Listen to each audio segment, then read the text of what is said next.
Merhaba arkadaşlar, Ören Hanım YouTube kanalıma hoş geldiniz. Bugün sizi hem kız bebeklere uyar hem erkek bebeklere uyar baştan sona pıtırcık desenli yelek modeli anlatacağım. 3 parça şeklinde anlatacağım. Sizler de ilk defa yapacaksanız bile tereddüt etmeyin, benimle birlikte kolaylıkla yapabilirsiniz. Evet, dediğim gibi 2-3 yaş aralığında olacak. Ama siz en olarak biraz geniş yapacağım. 3-4 hatta 5 yaşa kadar da örebilirsiniz. Boyunu uzun tutup o şekilde benimle aynı sayıda başlayabilirsiniz. İp olarak Nako Süper inci kullanacağım. 2 renkten oluşuyor. Pıtırcıklarını şöyle kızıl kahve de diyebiliriz. Bakır renk de diyebiliriz. Bu iple yapacağım. Bir de elimde Nako Süper incinin açık bezi var arkadaşlar. Zemin olarak da bu rengi kullanacağım. Çok hoş, çok güzel olacak inşallah. Önleri 39 ilmek başlayacağım. Arkayı 71 ilmek başlayacağım. İlk önce sağ önü yapacağız. Sonra sol önü yapacağız. Santim olarak da videonun sonunda en son vereceğim arkadaşlar. Hatta ilk parçayı yaparken de santim olarak verebilirim. Unutmazsam. Şiş olarak ise 3 numara şiş kullanacağım. İplerim kaç 100 gram kaç metre? 260 metre arkadaşlar. 100 gram 260 metre. Böyle bebeğin yünüyle de yapabilirsiniz. Benim gibi bu iplerden de kullanabilirsiniz. Hazırsanız şöyle iplerimi kenara alayım. Evet, hadi bakalım başlayalım. Bismillahirrahmanirrahim. Rabbim mahcup etmesin. Modelimiz de çok hoş, çok güzel pıtırcık desenli. Ayrıyeten yapım videosu var kanalımda. Sorarsanız size linkini yorum kısmına atabilirim. Evet, dediğim gibi ilk önce sağ önü yapacağız. 39 ilmek atarak başlayacağız. 39 ilmek atalım. Ben de atıp döneceğim. Evet, 39 tane ilmeğimi attım. Şöyle çevirdim.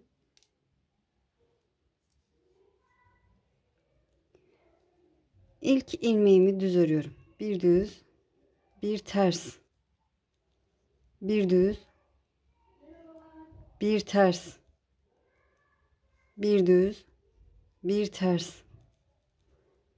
Evet, bu şekilde bir düz, bir ters örerek sıranın sonuna kadar gelelim. Evet, sıranın sonuna geldim. Son 2 ilmeğim kaldı. En son düz ördüm. Bir ters. Sıradaki ilmeğimi son kenar ilmeğimi de düz örüp sıramı tamamladım. Çevirdim.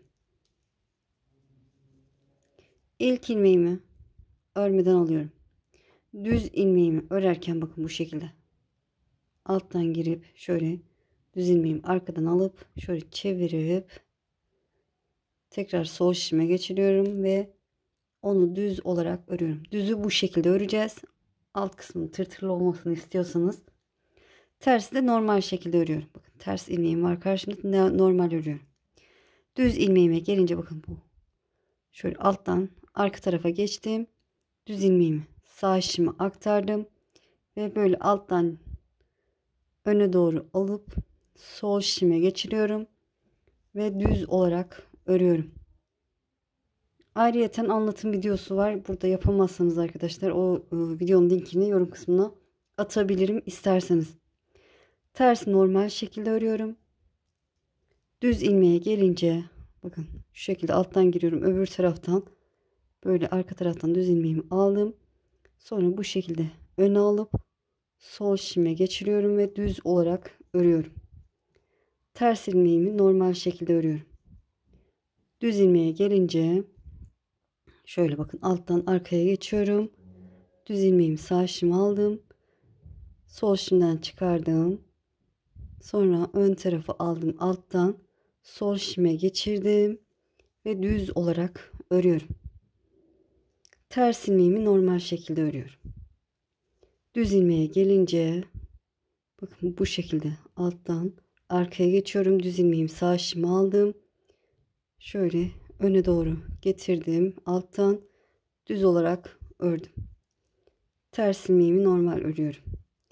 Düze gelince de bu şekilde arkaya girip arkadan düz ilmeğimi aldım. Ön tarafa sol şişime geçirdim. Düz olarak ördüm. Ters ilmeğimi normal örüyorum. Evet, bu şekilde. Gayet kolay arkadaşlar. Görüntüsü de çok şık oluyor. Ben çok beğendim bu tekniği. Kesinlikle tavsiye ederim. Çoğu örgülerde kullanabilirsiniz. Alt kısmı kıvrılmıyor da. Tersi normal örüyorum. Düzü de bu şekilde arkadan sağ şişimi alıp sonra sol şişimi aktarıp düz örüyorum. Böyle.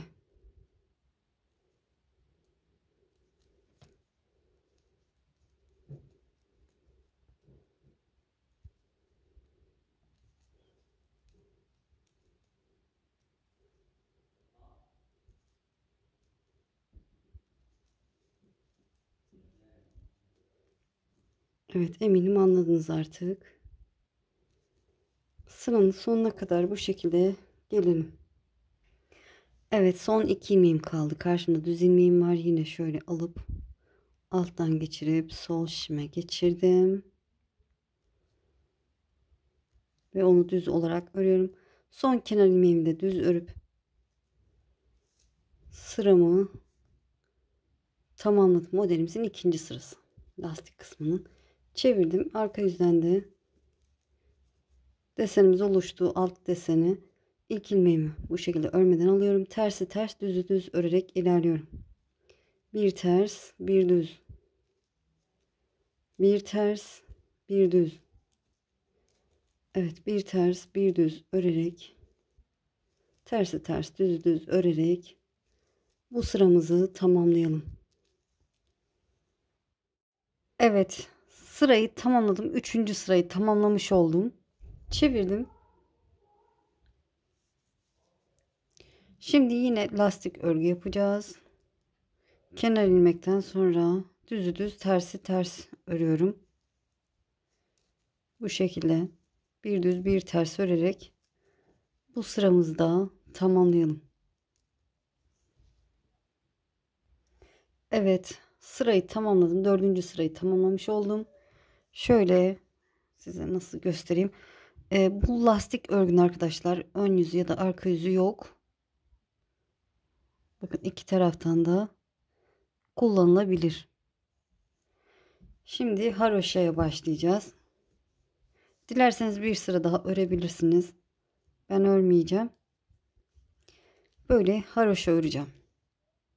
Şöyle sayarsak da ters sıralarını bakın karıştırırsanız. Bu başlangıç sırası. Başlangıç sırasından sonra 3 sıra ters görüntüsü var. Şöyle öbür tarafa da bakalım. Öbür taraf nasıl? Öbür tarafta bakın başlangıç sırasından sonra 3 sıra ters görüntüsü var. Evet, oradan anlayabilirsiniz karıştırırsanız. Evet, dediğim gibi haroşa yapacağız. Haroşayı ben ön yüzden de düz, arka yüzden de düz olarak örüyorum.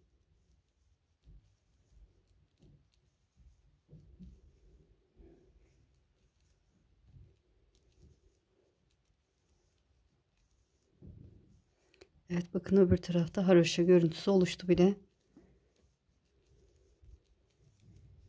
3 sıra haroşa olacak şekilde örelim.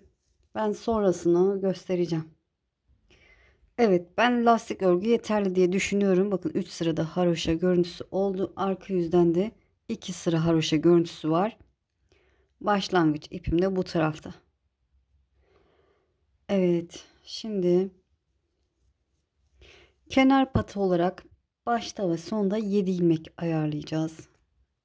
Şöyle 1, 2, 3, 4, 5, 6, 7.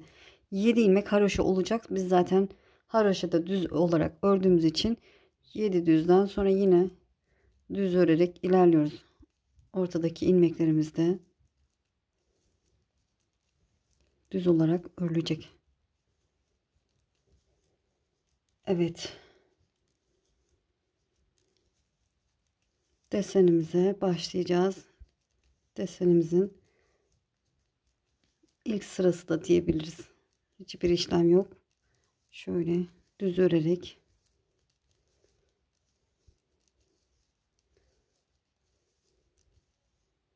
sırayı tamamlıyoruz.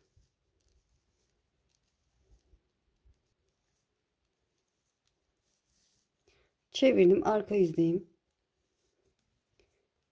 7 ilmek haroşa olacak. 1, bu 1, 2, 3, 4, 5, 6, 7. 7 ilmek haroşa ördüm. Son 7 ilmek kalana kadar da ters örerek ilerliyorum. Arka yüzdeyiz. O yüzden 7 ilmek kalana kadar ters örerek ilerleyelim. Evet, son 7 ilmeğim kaldı. Kalan 7 ilmeğimi de haroşa örerek sıramı tamamlıyorum. Ön yüzden düz ördük desenimiz için, arka yüzden de ters ördük. Kenar patları da 7 ilmek haroşa oldu. Şimdi diğer rengime geçiyorum. Diğer rengimi alıyorum. Şöyle burada bıraktım. 7 ilmek haroşamızı ördükten sonra geçeceğiz. İpimi ayarladım. 7 ilmek haroşamızı örelim. 2, 3, 4, 5, 6, 7. 7 ilmek haroşadan sonra bu ipimi burada bırakıyorum. Diğer ipimi alıyorum. Şöyle tutuyorum. Bir üst sırada iki ipi birbirine bağlayacağım. Şimdilik bağlamıyorum. Şöyle düz örerek ilerliyorum. Evet, son 7 ilmek kalana kadar düz örerek ilerleyelim. Şöyle beraber hızlıca örelim.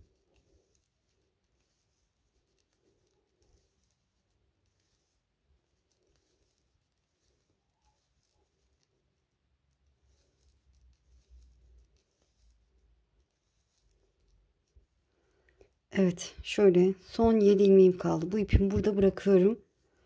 Buradaki kenar batında şöyle ben ipimden bu kadar yumağın içinden ip aldım. Yeterli diye düşünüyorum arkadaşlar. Çok örmeyeceğiz çünkü. Siz de bu şekilde ayarlayabilirsiniz. Daha fazla da ayarlayabilirsiniz. Bu ipimi aldım. Burada kalan 7 ilmek haroşamı buradaki ipimle öreceğim. 1, 2, 3, 4, 5, 6 ve 7. Sıramı tamamladım. Şöyle buradaki iki ipi birbirine bağlayayım.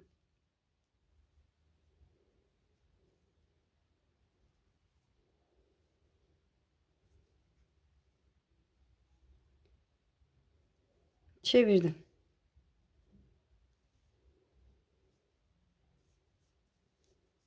Baştaki 7 ilmek haroşamı örüyorum. 1, 2, 3, 4, 5, 6 ve 7.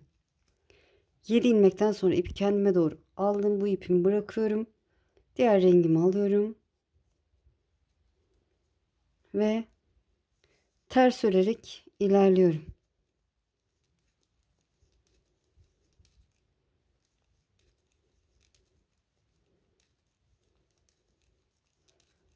Son 7 ilmek kalana kadar ters örerek ilerleyelim. Şöyle hızlıca öreyim yine.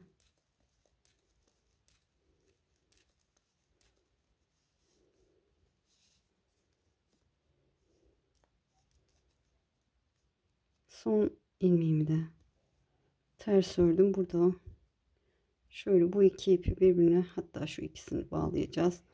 Şöyle bu ipimi kendime doğru alıp bırakıyorum. Şöyle iplerin yönünü bakın bu şekilde çeviriyorum. Bu üstte, bu alttan yukarıya doğru alıyorum. İpi arkaya aldım. Bu kalan 7 ilmeğimi haroşa örerek ilerliyorum. Burada delik oluşmasın diye o şekilde yaptık. Buna dikkat edin ki delik oluşmasın.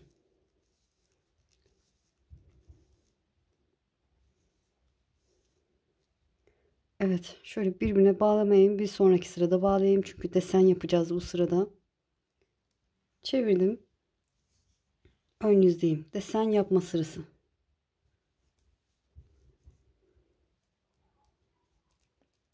Yedi ilmek haroşamı örüyorum. 2, 3, 4, 5, 6, 7. 7 ilmek haroşadan sonra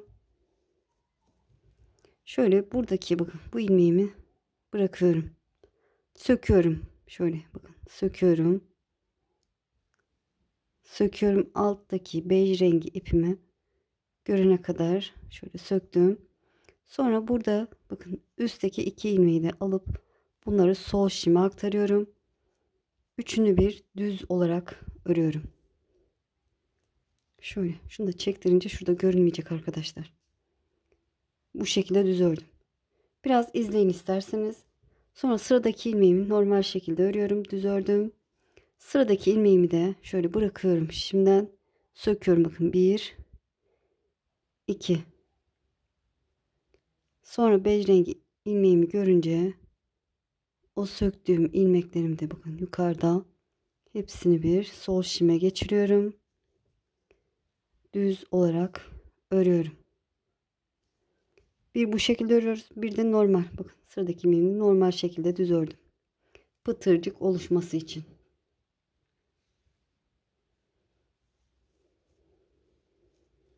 Evet. Sıradaki ilmeğimi sökeceğim. Bakın bir tanesini normal şekilde ördüm. Sıradakini sol şimden bıraktım. Şöyle söküyorum.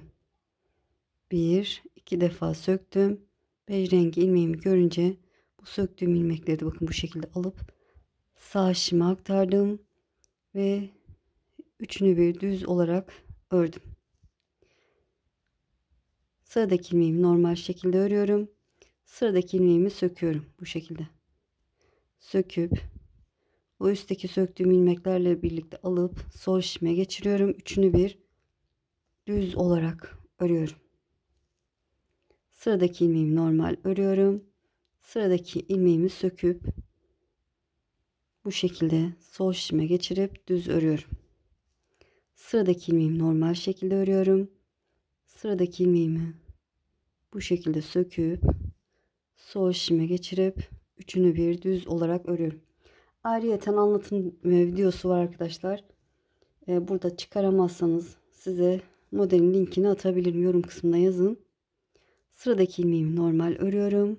Sıradaki ilmeğimi şöyle söküp bej rengi ipimi görünce o 2 ilmeği de alıp üçünü bir düz olarak örüyorum. Sıradaki ilmeğimi normal örüyorum. Sıradaki ilmeğimi bırakıp 2 defa söküyorum. Bej rengi ilmeğimi görünce onları alıp sol şime aktarıp düz olarak örüyorum. Bir düz. Sıradaki ilmeğimi şöyle 2 defa söküp sonra onlarla birlikte alıp sol şişime geçiriyorum ve düz örüyorum. Evet, bu şekilde eminim anladınız arkadaşlar. Biraz daha konuşmadan sadece göstererek yapayım.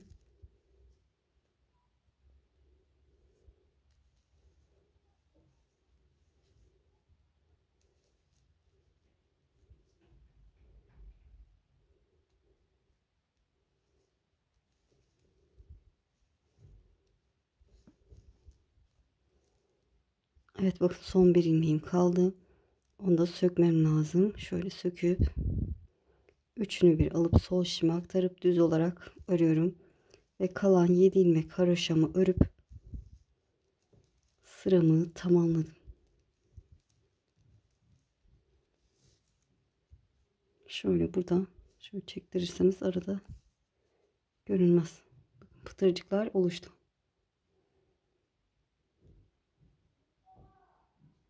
Çevirdim arka yüzden.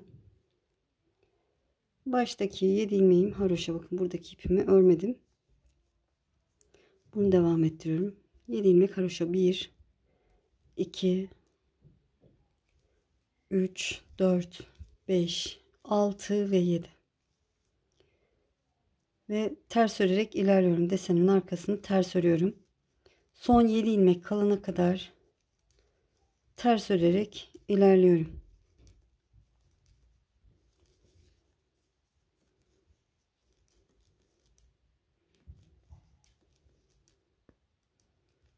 Evet, desenimiz bu kadar kolay. Bir sonraki desende yerleri değişecek. Aralara kayacak. Onu da göstereceğim birazdan.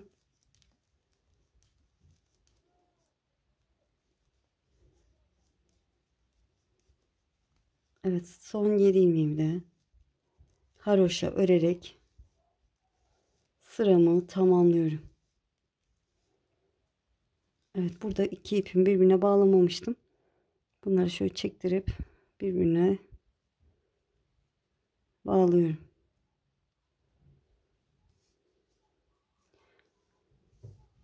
Evet, iki sıra bej rengiyle gittik. Şimdi diğer rengimize geçeceğiz ama öncesinde 7 ilmek haroşamı örüyorum.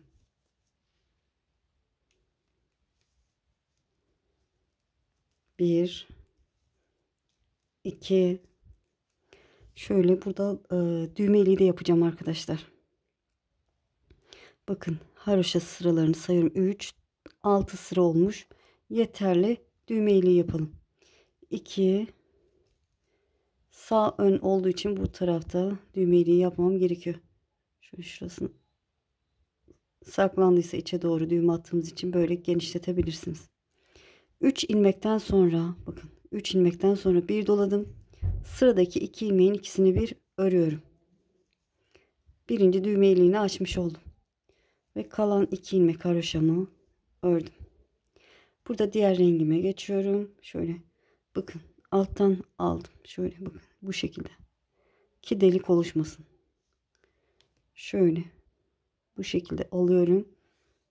Diğerini sağa doğru çektim.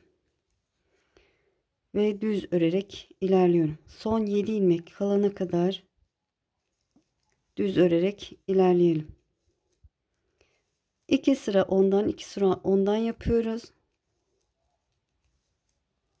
Bej renginin ilk sırasında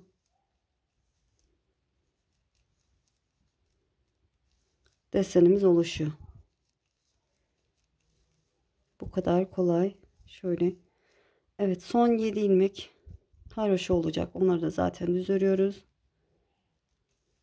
Sadece rengimizi değiştireceğiz. Şöyle 7 ilmek kalana kadar ördüm. Burada ipimi bırakıyorum. Şöyle bakın bu şekilde bırakıyorum. Şöyle çapraz şekilde. Sonra bej rengini alıyorum.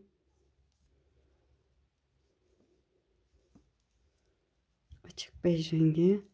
Sonrasında haroşa örerek sırayı tamamladım. Çevirdim. Arka yüzdeyim. 7 ilmek haroşamı örüyorum.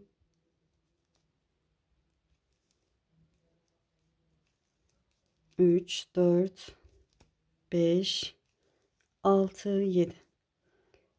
İpimi kendime doğru aldım. Burada rengimi değiştireceğim. Bakın. Bunu alttan aldım. Diğer rengimi şöyle ters örerek ilerliyorum. Son 7 ilmek kalana kadar ters örüyorum. Evet.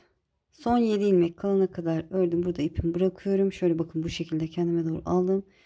Diğer bej açık bej rengi ipimi alıyorum. Şöyle çapraz şekilde alıyorum ki delik oluşmasın. Arkaya aldım. Kalan 7 ilmeğimi de haroşa örerek sıramı tamamlıyorum. Bakın. Artırdım. Düğme ile yaptığım ilmeğim. Onda haroşa ördüm. Çevirdim.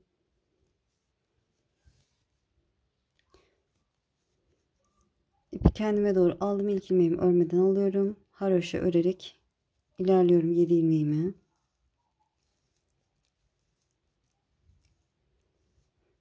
Evet, burada bu ilk ilmeğim bakın.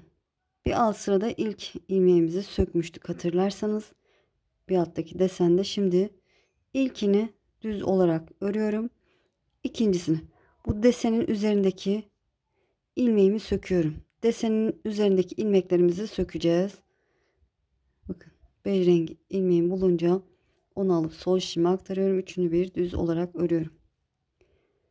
Boşluktaki ilmeğimi normal şekilde örüyorum. Bir alttaki pıtırcık üzerindeki ilmeğimi söküyorum. Bakın bu şekilde.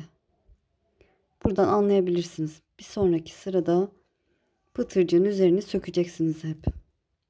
Sıradaki ilmeğimi örüyorum. Pıtırcığın üzerindeki ilmeğimi söküp bu şekilde sol şişime geçirip düz olarak örüyorum. Sıradaki ilmeğimi normal örüyorum. Pıtırcığın üzerindekini söküp şöyle bej rengi ilmeğimi görünce onu sol şişime alıyorum. Üçünü birlikte düz olarak örüyorum. Sıradaki ilmeğimi normal örüyorum. Sıradaki pıtırcığın üzerindeki ilmeği böyle bej rengine kadar söküp sol şişime aktarıp örüyorum. Bir düz, bir söküp örüyorum. Dediğim gibi aradaki pıtırcıkların arasındaki ilmekleri normal şekilde örüyoruz. Pıtırcığın üzerine denk gelen ilmeği de söküp öreceğiz.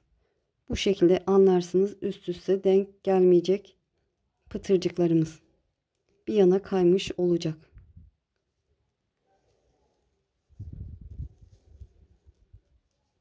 Evet, şöyle pıtırcığın üzerindekileri söküyorum. Ben oradan böyle anlatınca daha iyi anlarsınız diye düşünüyorum.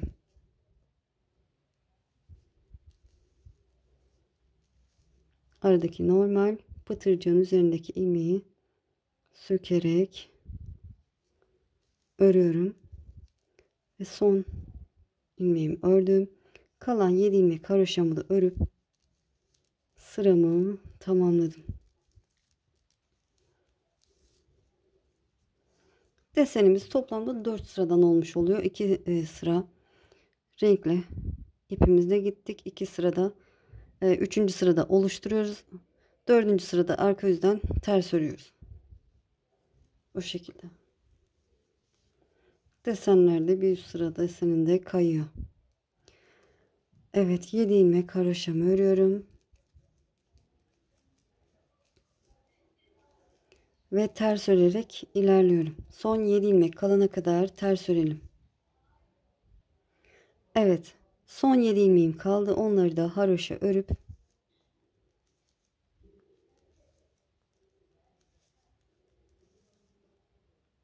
sıramı tamamladım. Çevirdim. Ön yüzdeyim. Bakın 2 sıra pıtırcık desenimiz oluştu.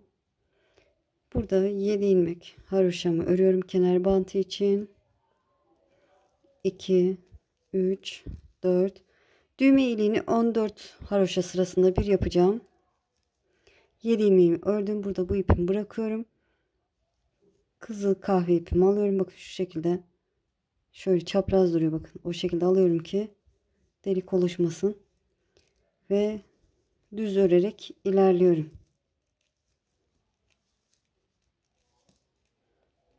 Son 7 ilmek kalana kadar düz örelim. Evet, son 7 ilmeğim kaldı. Burada ipimi bırakıyorum. Diğer ipimi alıyorum. Bakın çapraz şekilde alıyorum ki dediğim gibi delik oluşmasın. Bunu unutmayın. Kalan 7 ilmeğimi haroşa örüp sıramı tamamlıyorum.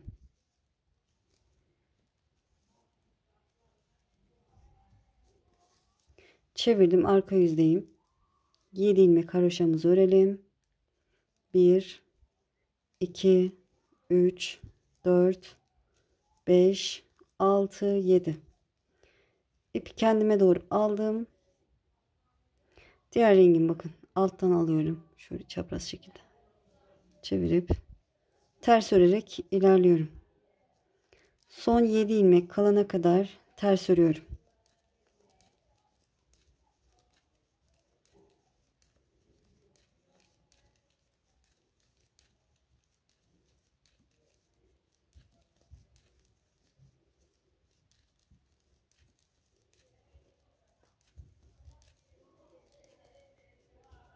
Evet, son 7 ilmeğim kaldı. İpi kendime doğru alıp burada bırakıyorum. Diğer alttaki ipimi alıp şöyle bakın çapraz şekilde tutup arkaya alıyorum. Ve kalan 7 ilmeğimi haroşa örüp şu arada çektirin arkadaşlar. Kalan 7 ilmeğimi haroşa olarak örüp sırayı tamamlıyorum.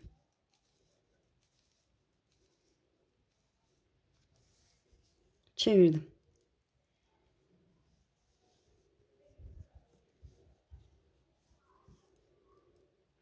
İpi kendime doğru aldım. İlk ilmeğimi örmeden alıyorum. 7 ilmek haroşamı örüyorum. 3, 4, 5, 6, 7.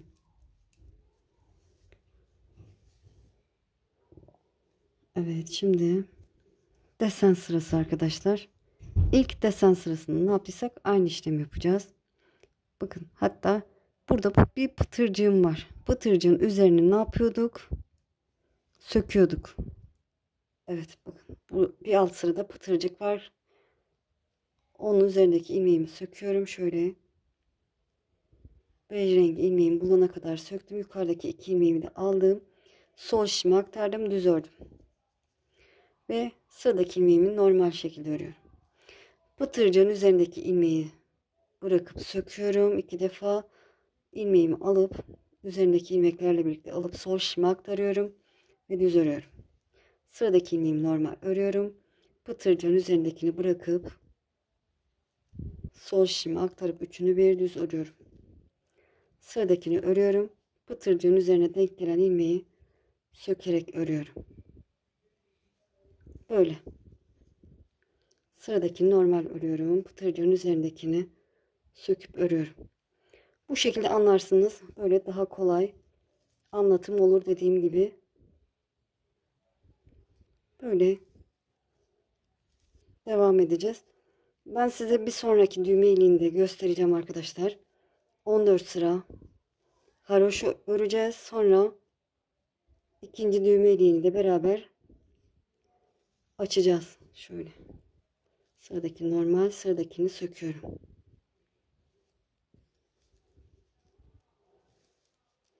Batırcığın üzerindekini söküp örüyorum. Sıradaki normal örüyorum.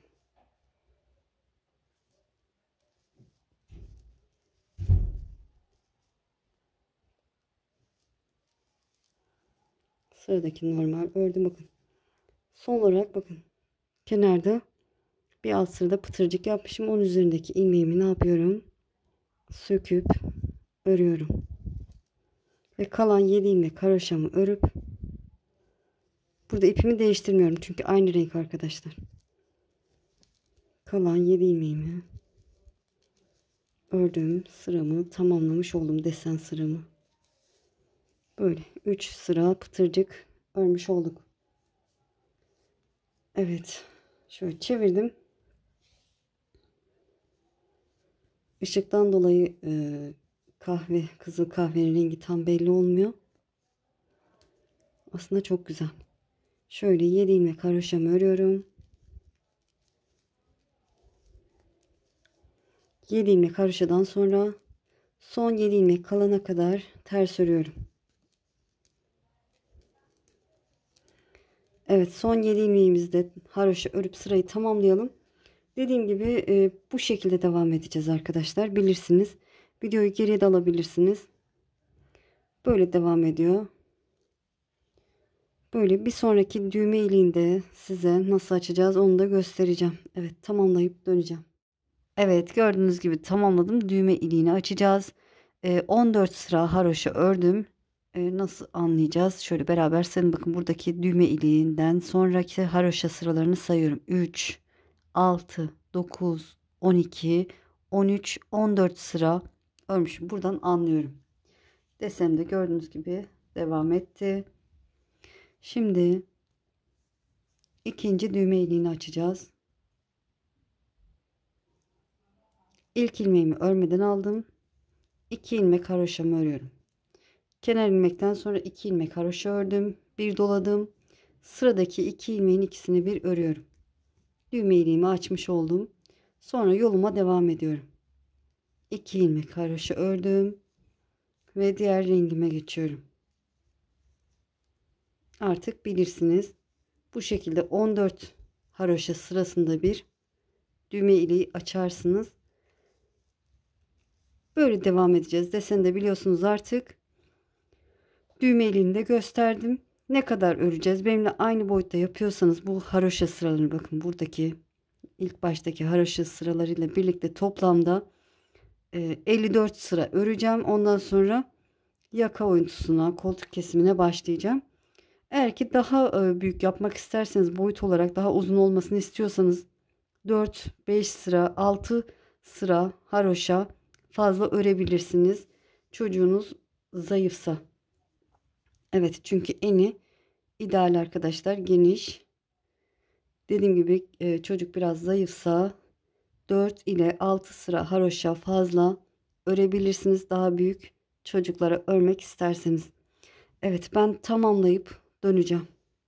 Evet, yeterli boyuta geldi. Bu haroşa sıralarını sayayım size. Bakın, burada baştan itibaren sayarsak 54 sıra haroşa oldu. 4 tane de düğme iliğimiz oldu. Santim olarak da vereyim. Şöyle santim olarak da yaka oyuntusuna kadar 21,5 santim diyelim bakın. 21,5 santim olmuş. Evet, biraz daha uzatabilirsiniz. Dediğim gibi size kalmış. Şimdi yaka oyuntusuna ve koltuk oyuntusuna başlayacağız. Aynı anda başlayacağız iki tarafa da. Burada öncelikle artık bu iki iple işim kalmadı. Bakın, bunu buradan kesiyorum. Buradakini de kesiyorum. Şöyle tığ yardımıyla burada düğüm atalım. Şöyle burada bir zincir çekiyorum. Şöyle ipimi biraz yürütüp fazlasını keseceğim. Burada da aynı şekilde şöyle şurada bir zincir çekiyorum.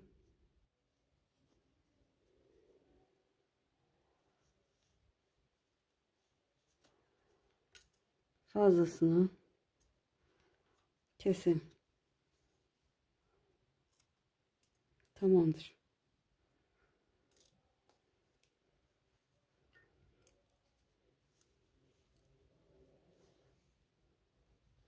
Evet, düğmeliklerimiz burada. Yaka örüntüsü bu tarafta olacak. Koltuk kısmı da bu tarafta olacak. Sol tarafta. Şimdi 7 ilmek haroşamızı örelim. 2, 3, 4, 5, 6, 7 ilmek haroşadan sonra sıradaki düz ilmeği örmeden, bakın örmeden sağ şişimi alıyorum. Burada bir çizgi oluşsun istiyorum. Hoş duruyor. Siz yapmayabilirsiniz. Size kalmış. Örmeden sağ şişimi aldım. Ön yüzde örmeden alacağız. Arka yüzde ters olarak öreceğiz. Ve haroşa örerek ilerliyorum. Haroşa düz olduğu için düz örerek ilerliyorum. Pardon, burada eksiltmeyi unuttum bakın. Evet. Örmeden aldık. Sıradaki iki ilmeğin ikisini bir örüyorum. Burada birinci eksiltmemi yapmış oldum. Ve son 10 ilmek kalana kadar düz örerek ilerliyorum. Haroşa örerek ilerliyorum.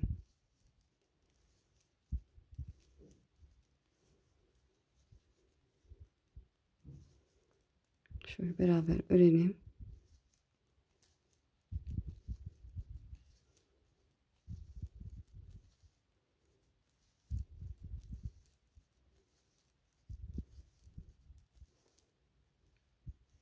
Evet, şöyle sayayım. 3, 6, 9, 10 ilmeğim kaldı. Sıradaki iki ilmeğin, bakın sıradaki iki ilmeğin ikincisini böyle ikisini bir genişletip sağa doğru kesiyorum. Böyle bu şekilde kesiyorum. Ve sıradaki düz ilmeği örmeden sağ şişimi aldım. Burada da eksiltme yapmış oldum. Ve haroşa örerek sırayı tamamlıyorum. Sadece ön yüzde yapacağız. Eksiltmelerimizi arka yüzde eksiltme yapmıyoruz. Çevirdim, arka yüzdeyim. 7 ilmek haroşamı örüyorum. İlkini örmeden alıyorum. 2, 3, 4, 5, 6, 7. 7 ilmek haroşadan sonra arka yüzde hep aynı olacak. 7 ilmekten sonra sıradaki ilmeği ön yüzden örmeden aldığım ilmeği ters örüyorum. Ve son 8 ilmek kalana kadar haroşa örerek ilerliyorum.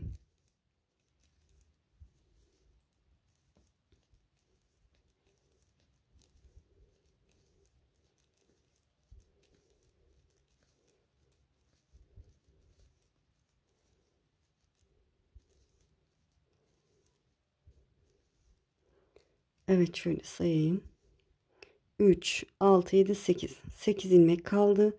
Sıradaki bak, bunu ön yüzde örmeden almıştım. Onu şimdi ters olarak örüyorum arka yüzde. Ve kalan 7 ilmeğimi haroşa örüp modelimin arka yüzünü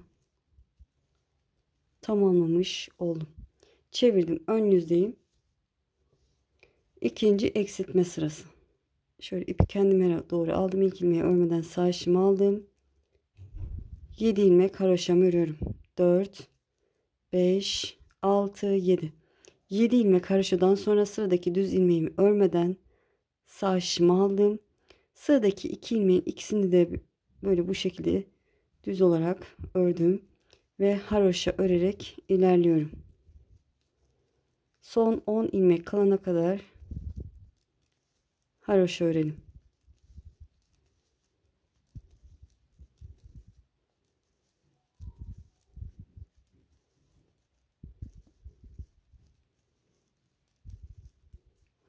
Evet, şöyle sayalım. 3, 6, 9, 10 ilmeğim kaldı. Sıradaki 2 ilmeği böyle genişletip sağa doğru ikisini bir örüyorum.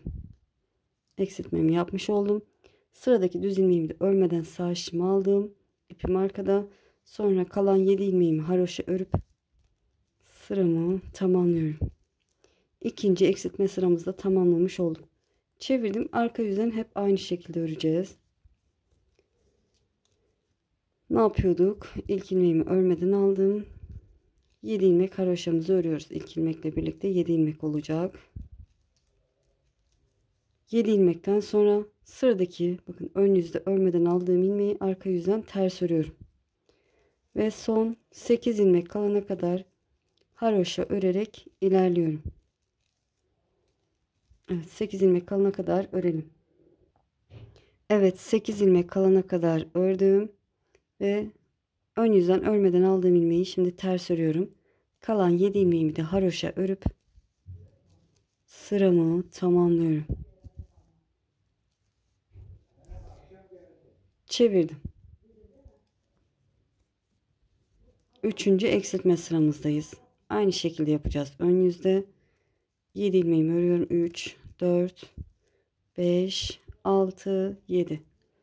Sıradaki düz ilmeğimi örmeden sağ işimi aldım. Sıradaki 2 ilmeğin ikisini bir ördüm.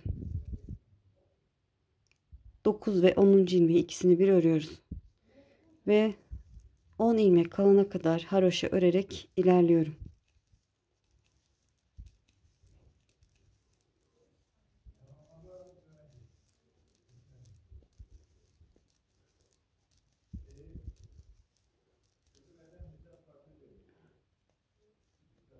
Evet, 3, 6, 9, 10 ilmeğim kaldı. Gördüğünüz gibi sıradaki 2 ilmeği şöyle esnetip sağa doğru ikisini bir örüyorum. Ve sıradaki düz ilmeği örmeden sağ işimi aldım. Kalan 7 ilmek haroşamı örüp sıramı tamamlıyorum. Üçüncü eksiltme sıramı da tamamladım ön yüzden. Arka yüzdeyiz. 7 ilmek haroşa, 2, 3, 4, 5, 6, 7. Sıradaki ilmeğimi ters örüyorum. Ön yüzü örmediğim ilmek. Sonra son 8 ilmek kalana kadar haroşa örüyorum. Evet, son 8 ilmeğim kaldı.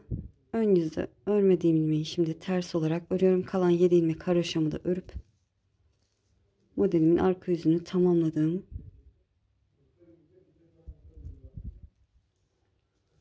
Çevirdim.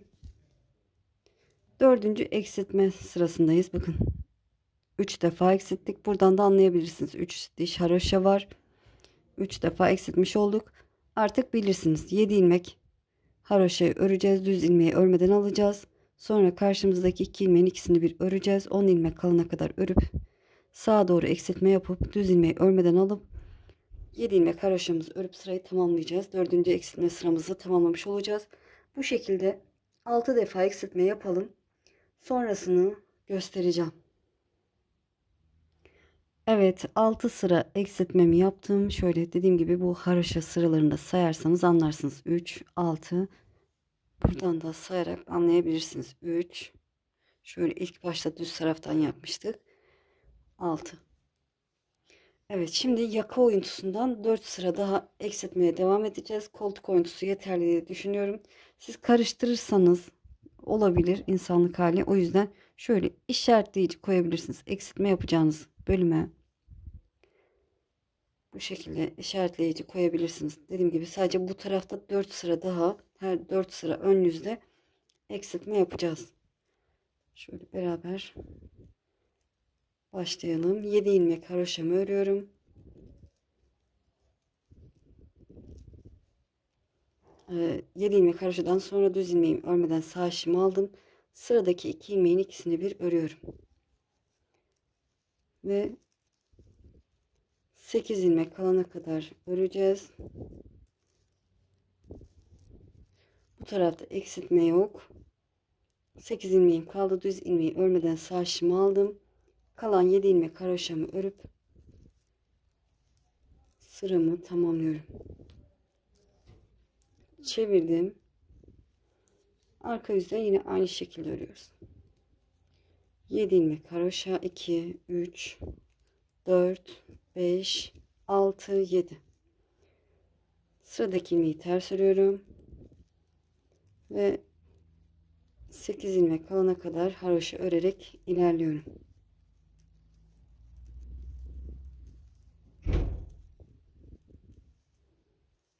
Evet, 8 ilmeğim kaldı. Şöyle bakınca da anlıyorum. Ön yüzde örmediğim ilmeği arka yüzde ters ördüm. Kalan 7 ilmek haroşamı örüp sıramı tamamlıyorum. Çevirdim. Ön yüzdeyim. İlk ilmeğimi örmeden aldım. 7 ilmek haroşamı örüyorum.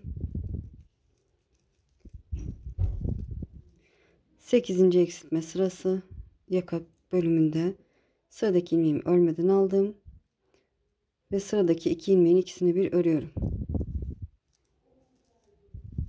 8 ilmek kalana kadar haroşa örerek ilerliyorum. Evet, düz ilmeği örmeden aldım. Kalan 7 ilmek haroşamı örüp sıramı tamamlıyorum. Evet, 8 defa eksiltmemizi yaptık. 10'a tamamlayacağız. Dediğim gibi yaka oyuntusunda 10'a tamamlayacağız. Yani 2 defa daha ön yüzde eksiltme yapalım. Sonrasını göstereceğim. Evet, tamamladım. Şöyle sayarsak bakın buradaki haroşaları 3, 6, 9, 10 sıra görünüyor. Demek ki 10 defa eksiltme yapmışız. Ön tarafta koltuk kesiminde de 6 defa yapmıştık. 23 ilmeğim kaldı arkadaşlar. 23 ilmeğim kaldı. Düz bir şekilde artı eksilme, artırma hiçbir işlem yapmadan devam edeceğiz. Şöyle bu sırayı da örelim beraber. 2, 3, 4, 5, 6, 7 ilmekten sonra ne yapacağız? Sıradaki düz ilmeği örmeden sağ şişimi aldım. 7 ilmek haroşa örüyorum. 2, ortada 7 ilmeğim kaldı. 3, 4, 5, 6, 7. Düz ilmeği örmeden sağ şişimi alıyorum. Kalan 7 ilmek haroşamı da örüp sıramı tamamlıyorum. Bu şekilde devam edeceğiz. Arka yüzde artık biliyorsunuz ne kadar öreceğiz. Ben şöyle göstereyim arkadaşlar. Buradaki haroşa sıraları 32 tane olana kadar öreceğim. Siz de bakarsınız, az gelirse 1-2 sıra fazla örebilirsiniz. Eksik fazla gelirse 1-2 sıra az örebilirsiniz. Size kalmış. Ben 32 sırayı tamamlayıp döneceğim. Evet, gördüğünüz gibi tamamladım. Şöyle göstereyim, bakın. Beraber sayalım.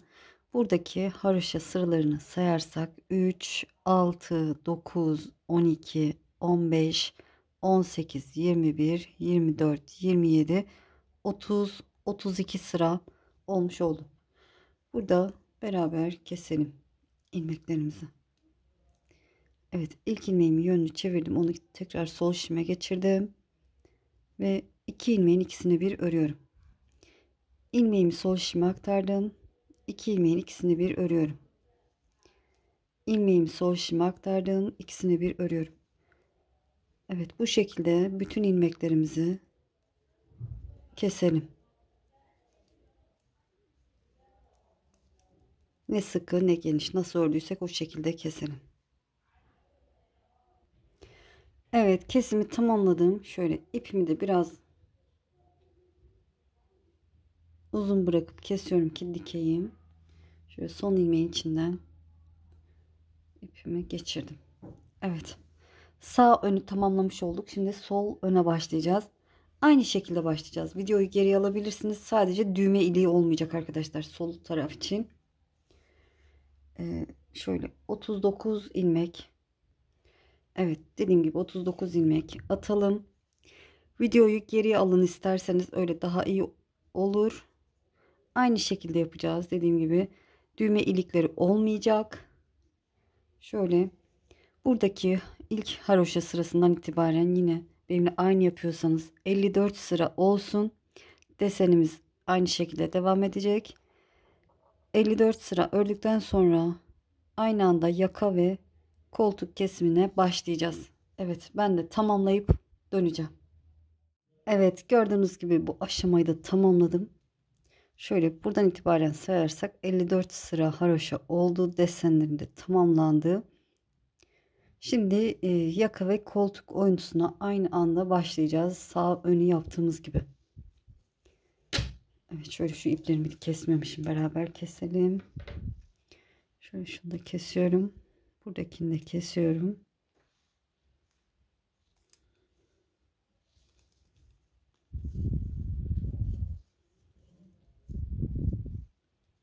Ne yapıyorduk? 7 ilmek haroşamızı örüyoruz. 2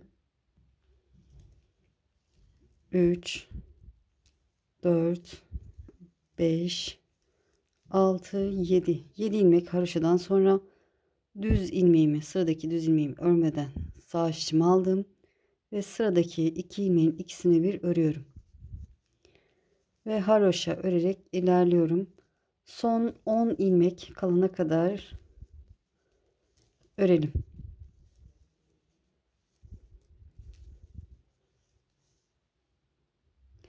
Evet, 10 ilmek kalana kadar ördüm. Şöyle burada 2 ilmeğin ikisini bir şöyle sağa doğru kesiyorum. Şöyle şu şekilde ikisini bir ördüm. Sıradaki ilmeğimi örmeden sağ şişimi aldım. Kalan 7 ilmek haroşamı örüp birinci eksiltme sıramı tamamlamış oldum. Çevirdim, arka yüzdeyim. Arka yüzde artık eminim anladınız ama yine göstermek istiyorum. İlk ilmeğimi örmeden aldım. 7 ilmek haroşamı örüyorum.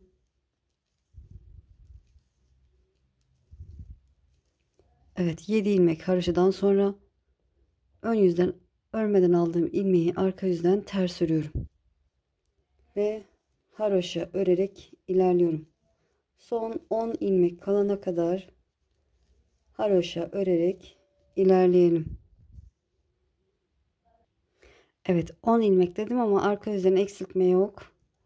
Şöyle o 2 ilmeğimi de örüyorum. 8 ilmeğim kaldı. Örmeden aldığım ilmeğimi arka yüzden ters örüyorum ve kalan 7 ilmek haroşamı örüp sıramı tamamlıyorum. Çevirdim.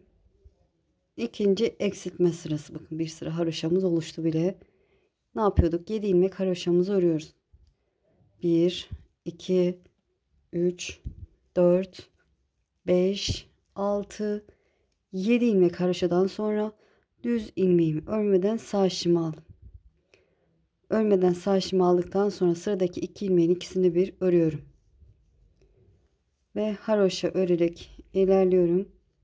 Son 10 ilmek kalana kadar örelim. Evet, son 10 ilmeğim kaldı. Sıradaki 2 ilmeğin ikisini bir sağa doğru şöyle sağa doğru kesiyorum. Sıradaki düz ilmeğimi örmeden sağ şişimi aldım. Kalan 7 ilmek haroşamı örüp ikinci eksiltme sıramı tamamlamış oldum. Çevirdim. Arka yüzde hep aynı şekilde yapacağız. Tekrar göstermek istiyorum. 7 ilmek haroşamızı örelim. 1 2 3 4 5 6 7 ilmek haroşadan sonra ön yüzden örmeden aldığım ilmeği ters olarak örüyorum. Son 8 ilmek kalana kadar haroşa örerek ilerleyelim.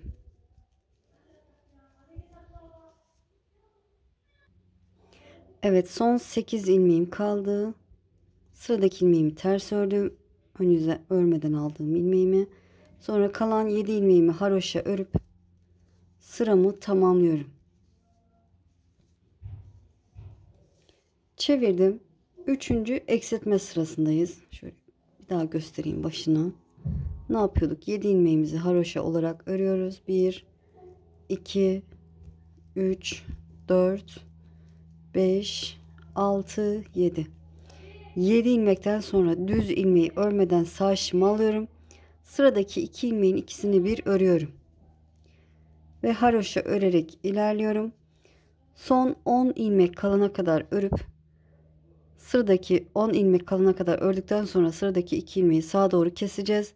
Düz ilmeği örmeden alacağız. Kalan 7 ilmeği haroşa örüp sırayı tamamlayacağız. Arka yüzde artık anladınız. Bu şekilde 6 sıra eksiltme yapalım. Sonra yaka oyuntusunu devam ettireceğiz. Orayı göstereceğim. Evet, gördüğünüz gibi tamamladım. 6 ilmek buradan eksiltme yaptık. 6 ilmek de buradan eksiltme yaptık. Koltuk kısmı burası olacak. Sağ taraf yaka oyuntusu da sol tarafta olacak. Şöyle yaka oyuntusunu devam ettireceğimiz yere ben işaret koyayım yine. Şöyle. Buradan anlarsınız. Buradaki koltuk kesimi eksiltmesini tamamladık. Sadece yaka oyuntusundan 4 sıra daha eksiltme yapacağız. Evet, şöyle biraz göstereyim kısaca. 7 ilmek haroşamı örüyorum. 2, 3, 4, 5, 6 ve 7. 7 ilmekten sonra sıradaki ilmeğimi düz ilmeğimi örmeden sağ şişimi aldım ve haroşa örerek ilerliyorum. Son 10 ilmek kalana kadar.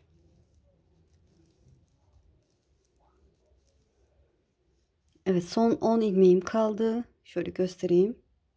Sıradaki 2 ilmeğin ikisini bir sağa doğru kesiyorum. Şöyle sağa doğru kesiyorum. Düz ilmeğimi örmeden sağ şişimi alıyorum. Kalan 7 ilmek haroşamı örüp sıramı tamamlıyorum. Çevirdim. Arka yüzden örgüme devam ediyorum. 7 ilmek haroşadan sonra ters örüyorum. Son 8 ilmek kalana kadar örüp ters örüp sonra kalan 7 ilmeğimi haroşa örüp sırayı tamamlıyorum. Evet, arka yüzü tamamladım. Ön yüze geçtim. Yine şöyle 7 ilmek haroşamı örüyorum. 2, 3, 4, 5, 6, 7. 7 ilmekten sonra düz ilmeğimi örmeden sağ şişimi aldım ve haroşa örerek ilerliyorum. İşaret koyduğum tarafta eksiltme yapacağım, o yüzden sağ tarafta eksiltme yapmadık. Son 10 ilmeğim kaldı. Sıradaki 2 ilmeğin ikisini sağa doğru kesiyorum. Düz ilmeğimi örmeden aldım. Kalan 7 ilmek haroşamı örüp sıramı tamamlıyorum. Evet, burada 8. eksiltmemizi yapmış olduk. 6 defa daha öncesinde eksiltme yapmıştık koltuk altı kesimiyle birlikte. Sonra 2 de beraber yaptık arkadaşlar. 8 oldu. Ona tamamlayalım. Yani 2 defa daha eksiltmemizi yapalım. Sonrasını göstereceğim. Evet, yaka oyuntusu eksiltmemi de tamamladım. Artık bundan sonra eksiltme yapmadan devam edeceğiz. Düz bir şekilde öreceğiz. Şöyle bir sırada bu şekilde göstereyim. Şöyle 10 sıra eksiltme yaptım. Nasıl anlıyorum? Bakın, buradaki haroşa sıralarını sayalım. 3, 6, 9, 10 sıra olmuş. Oradan da anlayabiliriz. Evet. Şöyle 7 ilmek haroşamı örüyorum. Düz ilmeğimi örmeden sağ şişimi aldım. 7 ilmek haroşamı örüyorum.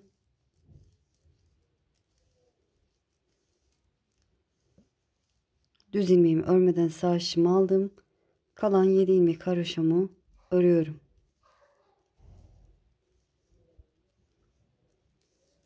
Çevirdim, arka yüzdeyim. Yine 7 ilmek haroşamızı örelim. 2 3 4 5 6 7. Bir ters örüyorum. 7 ilmek haroşa. 4 5 6 7. Bir ilmek ters, 7 ilmek haroşa.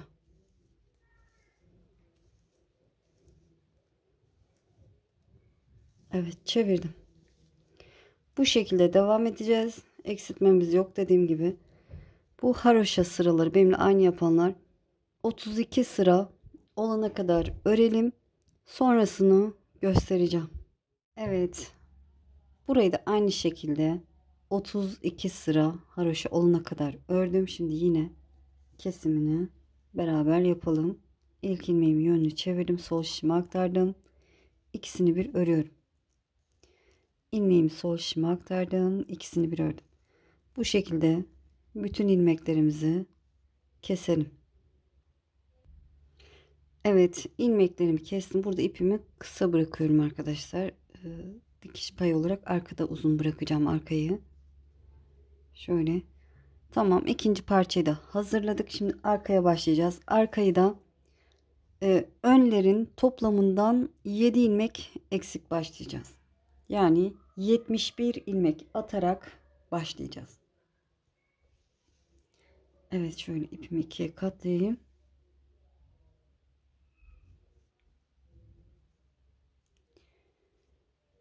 Dediğim gibi 71 ilmek atalım. 71 ilmek attıktan sonra lastik örgü yapacağız arkadaşlar. Lastik örgüyü biliyorsunuz. Bir düz bir ters şeklinde devam edecek. Sonra ikinci sırada önleri yaptığımız gibi öreceksiniz.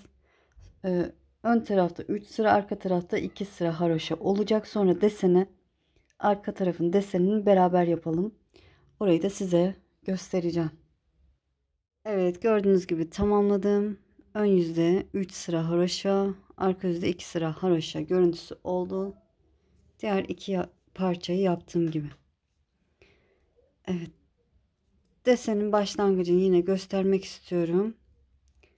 Aynı rengimle bir sıra ön yüzden düz öreceğim. Evet, düz örerek sırayı tamamlayalım. Evet, düz örerek sırayı tamamladım. Çevirdim, arka yüzdeyim. Baştaki 7 ilmek haroşa olacak. O yüzden 7 ilmeğimi ilk ilmeğimi örmeden aldım. Haroşa örerek ilerliyorum. 3 4 haroşa, yani düz örüyorum. 5 6 7 ilmek ördüm ve ters örerek ilerliyorum. Son 7 ilmek kalana kadar ters örerek ilerleyelim.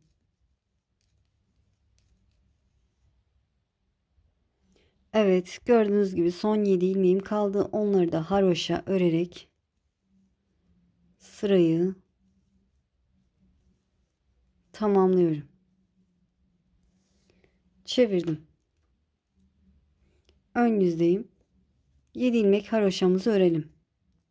İlk ilmeğimi örmeden aldım. Bu 1 2 3 4 5 6 ve 7. 7 ilmek haroşadan sonra diğer rengimi alıyorum.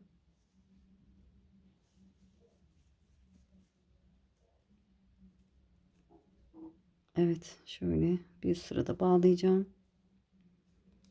Düz örerek ilerliyorum. Son 7 ilmek kalana kadar düz örerek ilerleyelim. Evet, son 7 ilmeğim kaldı. Şöyle yumağımı hazırladım. Evet, ana rengimi aldım. Şöyle sabitliyorum buraya. Kalan 7 ilmeğimi haroşa örerek sırayı tamamlıyorum. Çevirdim. Arka yüzdeyim. İlk ilmeğimi örmeden aldım, yine haroşa örüyorum 7 ilmeğimi. 4, 5, 6 ve 7. Şöyle bu ipimi bu şekilde bırakıyorum. Diğer ipimi alıyorum ve ters örerek ilerliyorum. Son 7 ilmek kalana kadar ters örerek ilerleyelim. Evet, son ilmeğimi de ördüm. Bu şekilde ipimi bırakıyorum şöyle yukarıya doğru. Diğer ipimi alıyorum. İpimi arkaya aldım. Son 7 ilmeğimi de haroşa örerek sıramı tamamlıyorum.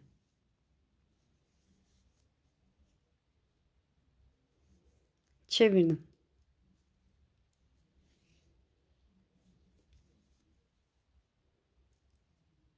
İlk ilmeğimi örmeden aldım. 7 ilmek haroşamı örüyorum. Kenar bant 7 ilmek haroşa.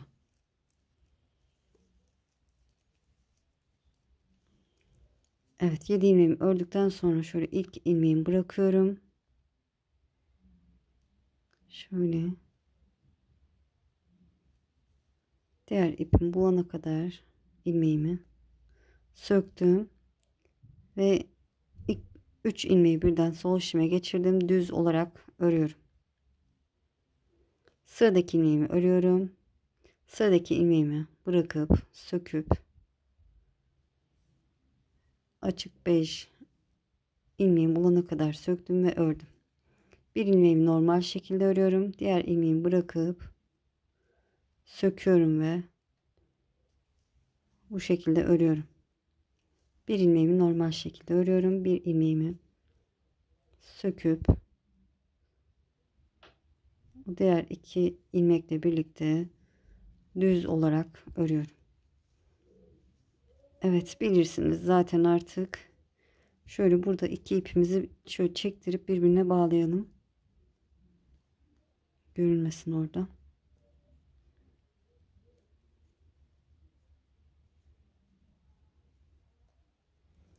Evet, sıranın sonuna kadar gelelim. Evet, sıranın sonuna yaklaştım. Şöyle son olarak buradaki ilmeğimi de bırakıp söküyorum. Onu sol şişime geçirdim ve düz olarak ördüm. Kalan ilmeklerimi de haroşa örüp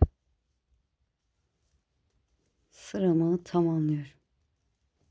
Bilirsiniz zaten, şöyle ilk defa yapacak olanlar için böyle detaylı gösteriyorum. Şöyle burada da bu 2 ipimizi birbirine bağlayalım.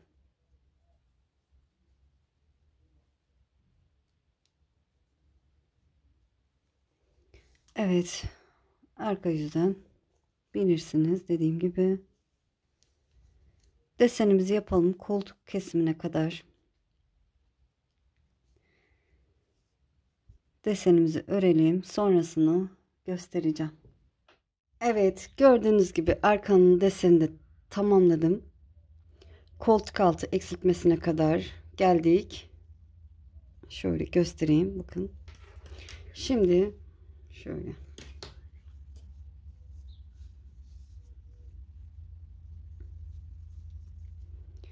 Yedi ilmek haroşamı örüyorum. Eminim bilirsiniz ama ilk defa yapacak olanlar için detaylı gösteriyorum. 7 ilmek haroşamı örüyorum. 3, 4, 5, 6, 7. 7 ilmek haroşadan sonra sıradaki ilmeğimi örmeden sağ şişime aldım. Ve sıradaki 2 ilmeğin ikisini bir örüyorum. Ve haroşa düz örerek ilerliyorum. Son 10 ilmek kalana kadar haroşa örerek ilerleyelim.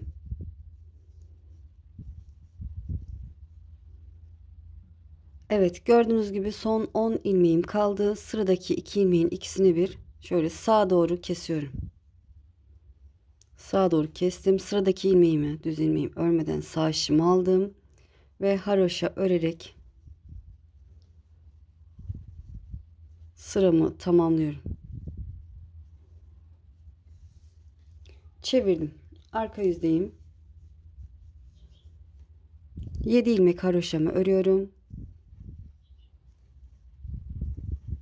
4 5 6 7 ilmek haroşadan sonra bir tane ters örüyorum ve haroşa örerek ilerliyorum. Arka yüzde biliyorsunuz eksiltme yok. Son 8 ilmek kalana kadar haroşa örerek ilerleyelim. Evet, son 8 ilmeğim kaldı. Sıradaki ilmeğimi ters örüyorum ve kalan 7 ilmeğimi haroşa örüp sıramı tamamlıyorum. Evet, çevirdim, ön yüzdeyim. Bir sıra haroşamız oluştu bile.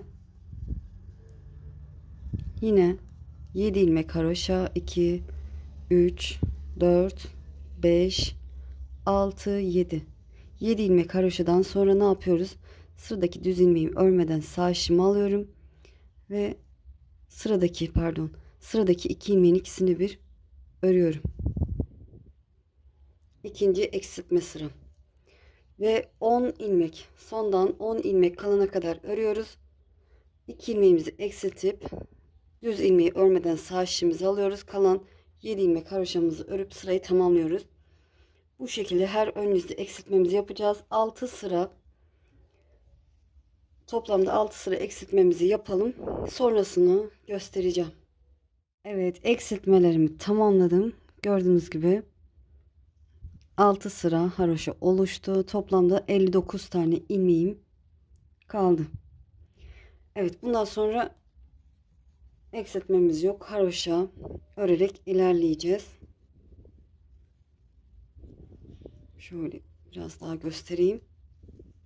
7 ilmek ördükten sonra düz ilmeğimi örmeden sağ şişimi aldım ve haroşa örerek ilerliyorum. Son 7 ilmek, son 8 ilmek kalınca yine düz ilmeğimi örmeden sağ şişimi alacağım. Arka sırada bu düz ilmeğin arkasında ters öreceğim. Diğerleri haroşa olacak. Bu şekilde devam edecek. Toplamda şöyle bu haroşa dişleri 32 sıra olana kadar örelim. Sonra kesimi yapalım arkadaşlar. Artık bilirsiniz. Kesimini yapalım. Sonra dikimine geçeceğiz. Evet, arkayı da tamamladım. 32 sıra haroşa olana kadar ördükten sonra kesimini yaptım. İpimi de uzun bıraktım ki dikiş payı olsun. Şimdi şöyle şu şekilde 3. parçamız da hazır olmuş oldu. Dikimini göstereceğim. Şöyle ters kısmı bana bakacak şekilde seriyorum. Düz taraftan dikeceğim. Şöyle sağ önü yerleştirdim. Yine düz kısmı bana bakacak şekilde sol ön, bunu da yerleştirdim. Böyle beraber dikelim inşallah. Çok hoş, çok güzel olacak. Evet, ben iğnemi, ipimi geçirdim. Gördüğünüz gibi. Şöyle omuz hizasını dikelim önce. Bu tarafa geçiyorum.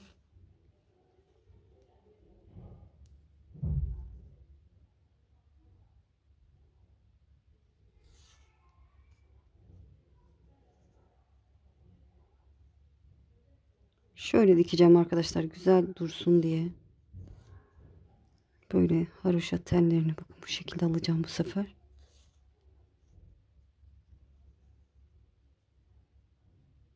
Şöyle bakın.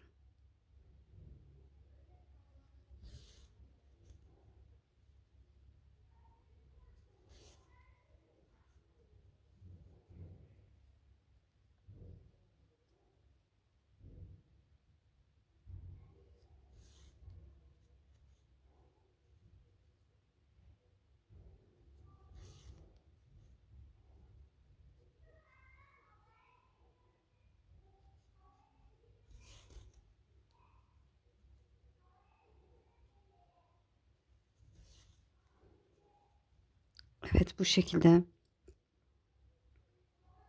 Zaten aynı hizada diktiğimiz için karşı karşıya denk gelecektir ilmeklerimiz.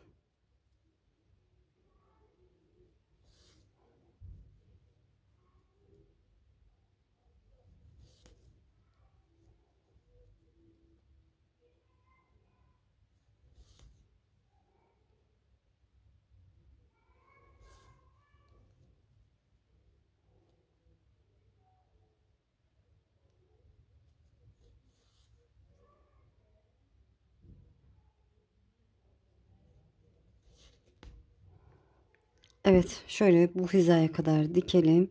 Diğer omuz kısmını da dikelim arkadaşlar. Şu yan kısmın dikimini göstereceğim. Evet, gördüğünüz gibi dikimlerini tamamladım.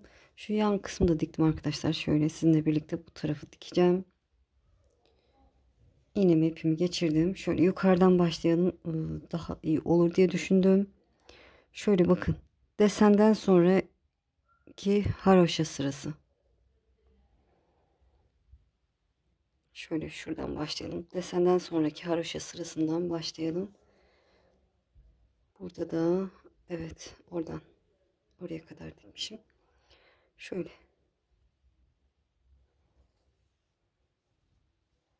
Bu taraftan da desenden sonraki bakın. Desenden sonraki haroşa sırası burada. Oraya geçtim. Karşıya tekrar geçiyorum. Şöyle haroşa tellerini alıp dikeceğim. Şöyle şu şekilde çevireyim. Daha net görünsün. Haroşa tellerini bakın bu şekilde alıyorum. Eminim siz daha iyi bilirsiniz. Daha güzel dikersiniz. Bakın bu şekilde haroşa tellerini alarak dikiyorum ki dikişi güzel dursun.